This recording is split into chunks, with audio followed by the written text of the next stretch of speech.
Queridos hermanos y hermanas, sean todos y todas muy bienvenidos a este su espacio Profundizando en la Fe. Y como de costumbre vamos a iniciar poniéndonos en la presencia del Señor, Él que es el Rey del universo, el Señor de la historia.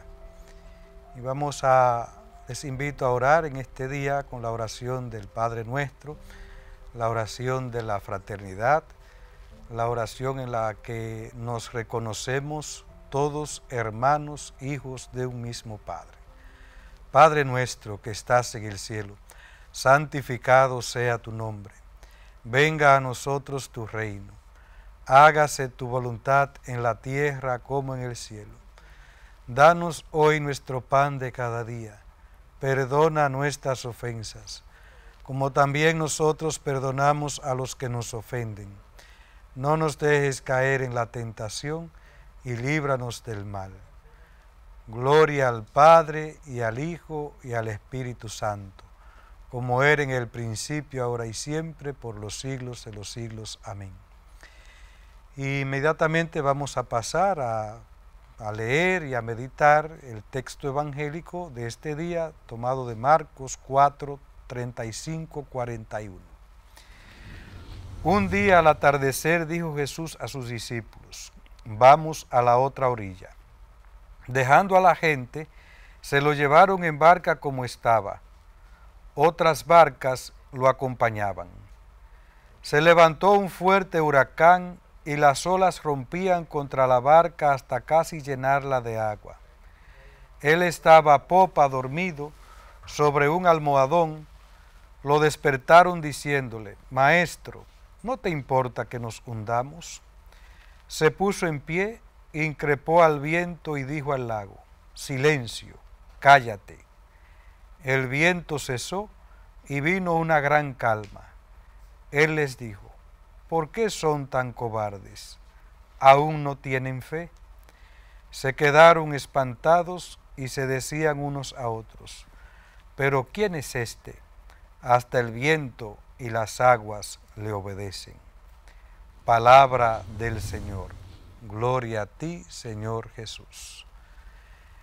Este texto evangélico que meditamos continuamente, sobre todo en la liturgia, en la Santa Eucaristía, ya sea diario o sea los domingos, nos habla de una realidad humana, y es que con frecuencia pasamos por tempestades, pasamos por momentos de angustias, por momentos de dudas, por momentos difíciles, que pueden venir provocados por muchas situaciones: una situación de enfermedad, una situación económica, una situación de muerte de un familiar o una persona muy querida, y que de repente como que se nos corta la trama.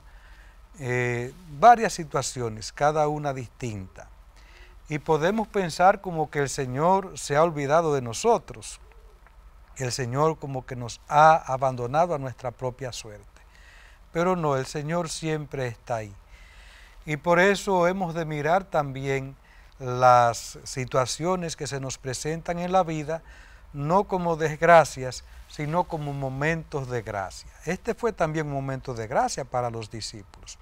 Fue una oportunidad para que el Señor obrara este gran milagro, para que se acrecentara su fe, para que ellos en lo adelante, aunque pasen por momentos oscuros, por momentos difíciles, no dejen de poner, y en este caso también nosotros, a quienes el Señor nos habla también hoy al corazón, no dejemos de poner nuestra fe en el Señor, por más difícil que sea la situación, aunque veamos que la barca como que se quiere hundir. No, el Señor está ahí, y Él es el Dios de la historia. Siempre suelo decir que Dios es más grande que el cielo y la tierra, y cuando Dios abre, nadie cierra. Cuando Dios cierra, nadie abre, porque Él es el Señor de la historia. Y esta es la fe que el Señor nos invita también hoy, al igual que a los apóstoles, a madurar, a desarrollar y ver también la prueba como una oportunidad de crecer en la fe. Y decía San Agustín en este sentido que las pruebas nos llegan porque estamos en el momento de la lucha, todavía no hemos cantado victoria, no, estamos en el momento de la lucha y nadie lucha si no tiene un contrincante contra quien luchar. Y luchamos porque nos encaminamos a una victoria, pero esa victoria se logra siempre en la fe. Incluso en lo humano, cuando un equipo gana una corona, gana naturalmente porque ha hecho el esfuerzo, pero sobre todo gana porque tiene fe en que puede ganar, tiene fe en que se puede dar un jonrón, tiene fe en que puedo salir al frente, tiene fe en que soy competitivo. Por eso es importante esta fe humana, esta fe, esta seguridad en nosotros, pero todavía más importante es esta fe en el Dios que nos ha creado, en el Dios que nos ha llamado, en el Dios que nos ha consagrado por el bautismo, y si Él me ha dado la vida, el Señor entonces también la llevará a su término como un Dios providente, como lo que es. Ahí tenemos a Jesús, Señor de la historia. Por eso, si estás pasando por un momento difícil, pon tu corazón en el corazón del Señor, pon tu fe en el Señor. El Señor siempre trae algo nuevo para nosotros. Por más dura, por más difícil, por más oscura que sea la situación, el Señor siempre está ahí para ayudarnos, para levantarnos, para darnos su gracia. Bien, pasamos al tema de este día. Estamos siguiendo esta secuencia de los dos canales de la revelación, que son la Sagrada Escritura y la tradición. Ahora estamos poniendo el acento en la Sagrada Escritura como la primera fuente. El Espíritu Santo, intérprete de la Escritura. Nos dice el Catecismo de la Iglesia Católica, el Concilio Vaticano II señala 3 criterios para una interpretación de la Escritura conforme al Espíritu que la inspiró. El Espíritu Santo es el que inspira las Sagradas Escrituras. Y como es el que inspira las Sagradas Escrituras, es también, podríamos decir, el mejor intérprete de esa palabra. Por eso, cuando uno va a meditar la palabra, cuando va a hacer lección divina, lo primero que debe hacer es pedir la luz, el auxilio, la gracia del Espíritu Santo. Por eso decían los santos padres que el Espíritu Santo es el primer oyente de la palabra, el primer oyente de la palabra. Y en ese sentido también nosotros somos capaces de escuchar la palabra, porque como decía un gran teólogo llamado Karl Rahner, el hombre es espíritu en el mundo. Por eso hay una sintonía. Nosotros somos creados a imagen y semejanza de Dios. Podemos conocer a Dios, podemos entrar en comunión con Dios, porque somos espíritu. Y como espíritu estamos en capacidad de escuchar esta palabra, pero siempre pidiendo que nuestro espíritu esté en sintonía con el Espíritu Santo, con el Espíritu de Dios, porque es el primer oyente de la palabra, no solamente el que inspira al profeta, el que inspira al autor sagrado, sino que también es el intérprete principal de la palabra de Dios. Dice el Catecismo entonces, siguiendo al Concilio Vaticano II, que hay 3 criterios para interpretar la Escritura conforme al Espíritu que la inspiró. El primer criterio es prestar una gran atención al contenido y a la unidad de toda la Escritura. En efecto, por muy diferentes que sean los libros que la componen, la Escritura es una en razón de la unidad del designio de Dios, del que Cristo Jesús es el centro y el corazón abierto desde su Pascua. Primer criterio, prestar atención al contenido y a la unidad de todas las Sagradas Escrituras.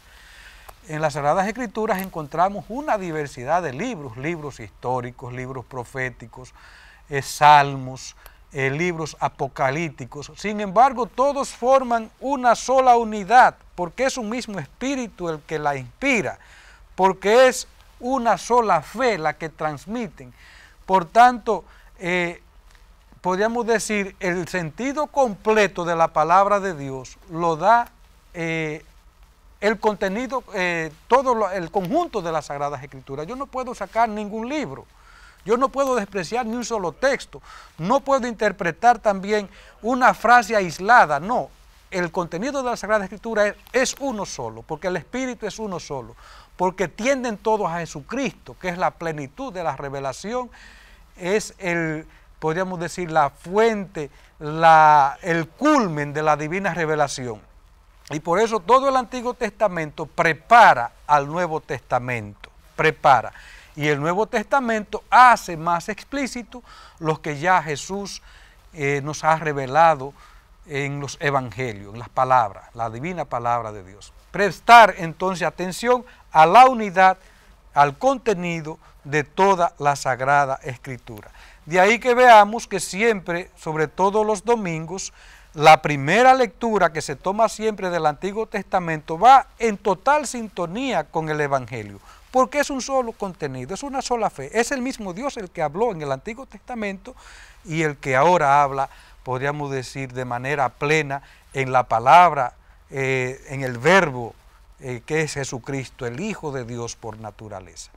El segundo criterio que nos da el Concilio Vaticano II y que recoge también el Catecismo de la Iglesia Católica es leer la Escritura en la tradición viva de toda la Iglesia. Por eso dice, según un adagio de los padres, Sacra Scriptura Principalius est in corde ecclesiae quam in materialibus instrumentis scripta. Es decir, la Sagrada Escritura está más en el corazón de la Iglesia que en la materialidad de los libros escritos. En efecto, la Iglesia encierra en su tradición la memoria viva de la palabra de Dios y el Espíritu Santo le da la interpretación espiritual de la Escritura. Por eso, como decíamos anteriormente, la Biblia o nuestra fe cristiana no se inspira en un libro muerto, no se inspira en letra muerta, como dicen algunos en otras religiones, sino que es una palabra viva. Por eso está más presente en el corazón de los fieles, en la vida de la Iglesia, que en la misma Escritura, podríamos decir, pura y simple. Porque esa Escritura nació de la tradición apostólica. Los apóstoles primeramente vivieron, proclamaron, anunciaron este evangelio y después cuando se dieron cuenta de que tenían que poner esto por escrito porque tenía que alcanzar a todos los tiempos, de todas las culturas, a todos los hombres, entonces la pusieron por escrito por inspiración del Espíritu Santo, pero ya esta escritura venía vivida, proclamada, celebrada, llegando incluso al martirio en la iglesia, y esa iglesia es hoy la que la recibe, la que la escucha, la que la medita, la que la interpreta con el auxilio del mismo Espíritu que nos anima hoy. Vamos a hacer ahora un corte, ahorita continuamos con nuestro programa. El Señor les bendiga.